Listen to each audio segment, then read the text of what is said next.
Thank you, Mr. Speaker, sir. Last month, I participated in what is arguably the largest global gathering on gender equality. It was the Commission on the Status of Women in New York. The CSW, Honorable Speaker, is principally the global intergovernmental body established by the Commission of the Economic and Social Council, or ECOSOC, and it is exclusively dedicated to the promotion of gender equality, instrumental in promoting women's rights, documenting the reality of women's lives throughout the world, and shaping global standards on gender equality and the empowerment of women and girls. During the two-week session, Mr. Speaker, sir, which is normally held in March every year, representatives of UN member states, civil society organizations, academia, UN entities gather to discuss progress and gaps in the empowerment of women and girls, while member states agree on further actions to accelerate progress in political, economic, and social fields. The session also provides space for civil society-hosted panels. The first week of CSW, Mr. Speaker, sir, is all about discussing, sharing ideas and lessons learned. Delegates share and are inspired with ideas and new possibilities of what could be done to improve the status of women and girls around specific themes. For this particular year, Mr. Speaker, sir, the priority theme for the session was focused on social protection systems, access to public services, and sustainable infrastructure for gender equality and the empowerment of women and girls. As the head of the Fijian delegation, it was quite an honor to sit on a panel and discuss best practice we're doing right here in Fiji in relation to gender-sensitive infrastructure. This was referred to earlier by the Honorable Attorney General, the project that is being facilitated by UN Women and funded by the Canadian and Australian governments, what we call the Markets for Change project. It was it was very well received by the members of the Bureau that were at the panel, and Papua New Guinea was the other country that presented on this as well.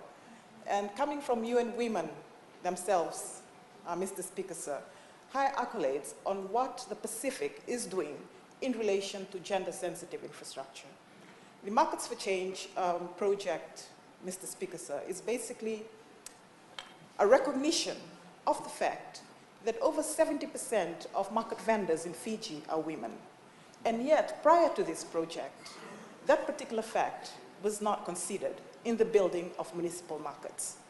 Women travel from all over Fiji. I've personally walked some miles to go to a village up in Naitasiri. They would walk overnight to the closest place where they could catch a bus from and sleep there in order to catch a bus to come down to Suva. And because they wanted to look after their products and make use of the high sales during the weekends, they would sleep on the footpaths or under the tables at the market. So the Markets for Change has changed these dynamics for women market vendors in Fiji. Apart from a place to sleep, it's also empowering women market vendors in relation to leadership skills. When the project started, UN Women was working with 6 market vendor associations. They're now looking at 12 market vendor associations. And these market vendor associations, majority of them are headed by women.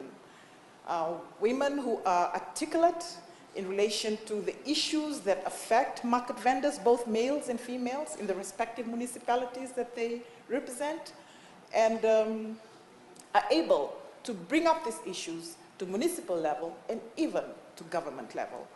So there's a lot of best practice happening here in the Pacific. Other countries are learning from us. And similarly, as Pacific Islands, as a nation, we also take this advantage of the CSW to learn about best practice in other countries. For this particular year, we are quite very encouraged by a guideline that has been submitted by UN Women, has been distributed by UN Women, guidelines on how we can mainstream gender into infrastructure and into budgets for national governments. I'm not saying we're perfect in relation to gender equality. There's a lot to be done. And our Honorable Prime Minister has always said this as well. we have a lot to do yet in relation to gender equality, but taking concrete steps towards that and making sure that these steps accord with our international obligations under the Convention on the Elimination of All Forms of Discrimination Against Women, and in accordance with the policy guidelines that come out of CSW. As a government, Honorable Speaker, I can honestly say, looking back at the track record of us as a nation, after signing up to CEDAW in 1995, and if we were just to take one, the budget of the Ministry of Women in relation to gender equality, up until 2012, our budget was sitting at $300,000 per year. And that is a clear indication of the importance of gender equality in relation to us as a nation. But I'm proud to say that in this current year, we're sitting at $7.3 million. There has been a progressive increase in the Ministry of Women's budget for the Women's Plan of Action and for other projects pertaining to women from 2012, starting in 1.79 million to 7.39 million. Another project that we highlighted at the Commission on the Status of Women, again in relation to infrastructure, gender-sensitive infrastructure, is the Barefoot College, which is a partnership between the governments of Fiji and India through the Barefoot College. A college that will be built in Vuniwaqa. We have in Nandongo in Vuniwaqa. We have a budget in the current year, and the project has been tendered. Consultants are already working on the design that has been completed. The idea is to empower women living in rural communities to basically become solar engineers. As a nation, we're looking to the year 2050, where we will, I'm not sure if we're going to get this technical, in relation to a green energy, basically. 2050, where there'll be no carbon footprints, renewable energy. And therein lies the role of women in this area, Honorable Speaker, and this is government has realized that.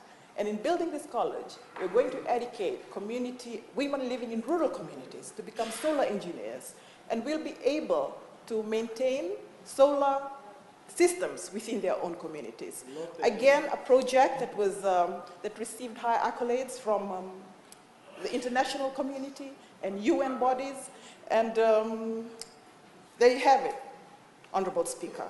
CSW, as a commission, it's the ultimate outcome of it is basically an agreed conclusions document. It advises policy at a national level, and that's what we have brought back, and we need to work towards in accordance with also our international obligations, our constitution, and national gender policy. Thank you, Honorable Speaker.